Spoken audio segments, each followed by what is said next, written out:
अस्सलामु अलैकुम वरहमतुल्लाहि वबरकातुहू। रमज़ान के महीने में हम लोग कुरान शरीफ खूब पढ़ रहे हैं। मुझे भी अपनी दुआओं में याद रखिएगा। कुरान शरीफ के अंदर 14 सजदे की आयत हैं। इन 14 सजदे की आयत का मतलब क्या है कि जैसे ही हम सजदे की आयत तिलावत करेंगे, पढ़ेंगे, तो फ़ौरन हमारे ऊपर एक सजदे तिलावत वाजिब हो जाएगा। अब हमें सजदा करना चाहिए। ये सजदा कैसे किया जाता है? अस्सलामु अलैकुम रहमतुल्लाहि वबरकातुहू। रमज़ान के महीने में कुरान शरीफ जो हम पढ़ते हैं तो उनका सजदा सहू 14 है पूरे कुरान में। तो वो सजदा सहू अदा करने का सही तरीका क्या है, जो आप लोगों को मैं आगे वीडियो में दिखाऊंगा, जो मुफ्ती एम कासमी साहब कुरान और हदीस की रोशनी बता रहे हैं। अस्सलामु अलैकुम वरहमतुल्लाहि वबरकातुहू। रमज़ान के महीने में हम लोग कुरान शरीफ खूब पढ़ रहे हैं। मुझे भी अपनी दुआओं में याद रखिएगा। कुरान शरीफ के अंदर 14 सजदे की आयत हैं। इन 14 सजदे की आयत का मतलब क्या है कि जैसे ही हम सजदे की आयत तिलावत करेंगे, पढ़ेंगे, तो फ़ौरन हमारे ऊपर एक सजदे तिलावत वाजिब हो जाएगा। अब हमें सजदा करना चाहिए।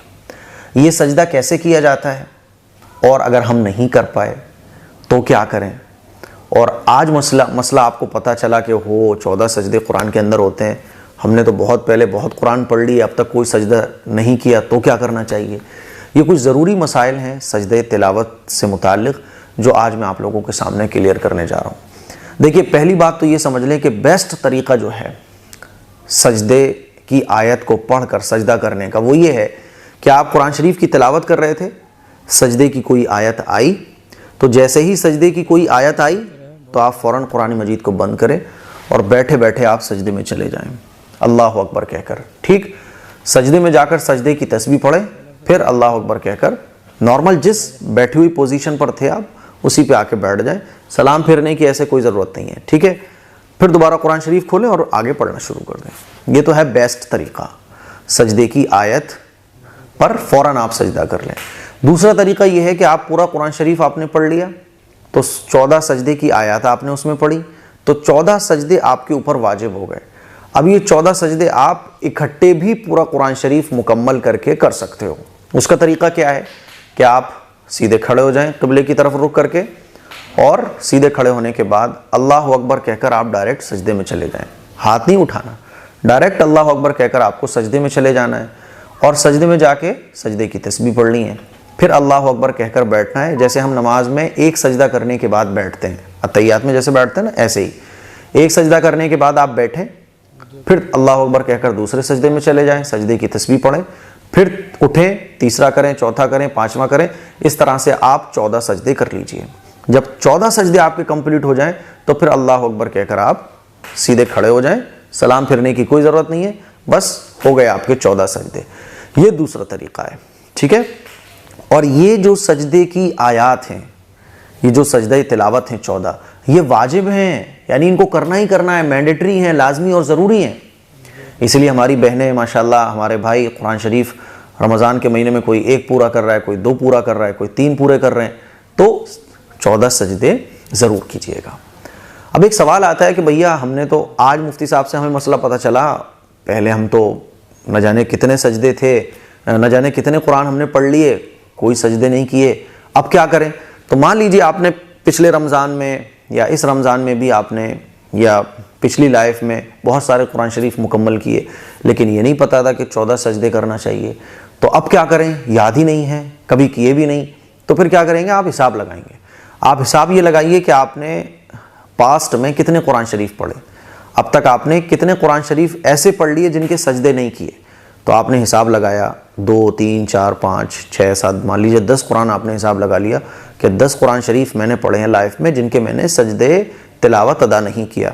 तो 10, 14 ढाई 140, तो 140 सजदे आपको करना है। तो फिर आप वही सीधे खड़े हो जाइए और अल्लाह अकबर कहकर सजदे में चले जाएं, और एक एक करके आप 140 सजदे कंप्लीट कर लीजिए। हो गए आपके जितने भी पास्ट में आपके ऊपर थे सजदे तिलावत जितने भी थे, सब अदा हो जाएंगे। ठीक है, तो ये है तरीक़ा सजदे तिलावत को करने का। अब एक कुछ ज़रूरी मसले भी आप समझिए। मान लीजिए मैं यहाँ बैठा हुआ हूँ और यहाँ बहुत सारे लोग बैठे हुए हैं, और मैं कुरान शरीफ की तिलावत कर रहा हूँ, मेरी अम्मी भी बैठी हुई हैं, अब्बा भी बैठे हुए हैं, भाई भी बैठे हुए हैं, बहुत सारे लोग बैठे हुए हैं मेरे आसपास, मैं कुरान शरीफ की तिलावत कर रहा हूँ, तो जब मैं सजदे की आयत पर पहुँचूँगा तो सजदे की आयत को मैं आहिस्ता पढ़ूँगा, क्योंकि जिस तरह से पढ़ने वाले पर सजदे तिलावत वाजिब हो जाता है, इसी तरह से उस सजदे तिलावत को सुनने वाले जितने लोग होंगे उन पर भी सजदा वाजिब हो जाएगा।